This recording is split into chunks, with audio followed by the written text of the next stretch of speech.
রাম ভাই আমার ভাইকে স্কুলে ভর্তি করবো, তার জন্য 10,000 টাকা চাইছে, একটু দাও না, দুদিন পরে শোধ করে দিব। দাও তাহলে ভাই 10,000 টাকা, তোমার ভাই মানে আমারও ভাই, ভালো করে মুন্ডে পড়াশোনা করাও। তুমি আমার বিশাল উপকার করলে, তোমাকে দুদিনের মধ্যে দিয়ে দেবো। না ভাই, তুমি যেদিন পাবা সেদিন দিও। ঠিক আছে ভাই। রাম ভাই, তুই হিন্দু আর ও মুসলিম, তাও ওকে 10,000 টাকা দিয়ে দিলি, তুই পরে পস্তাবি। আরে ও আমার ছোটবেলাকার বন্ধু, মুসলিম হলে তো কি হলো, ঠিক আমাকে টাকা দিয়ে দেবে। আচ্ছা, দেখা যাবে। ভাই কেমন পড়াশোনা চলছে? ভালোই চলছে। রাম ভাই আমি খুব বিপদে আছি, আমার মা হসপিটালে ভর্তি আছে, আমার রক্ত লাগবে। তোমার মায়ের কি রক্ত? মায়ের A+ রক্ত। A+ রক্ত? চলো আমি দেবো তোমার মাকে, তোমার মা তো আমারও মা। বন্ধু, মুসলিমকে টাকা দিতে মানা করছিলি, মুসলিম আজ রক্ত দিল বলে তোমার মার বাঁচলো।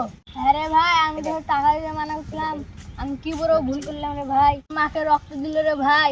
ভুল করে তোমরা ভুল করো না, মানুষকে মানুষ মনে করো, এ হিন্দু এ মুসলিম, তোমরা এ মনে করো না।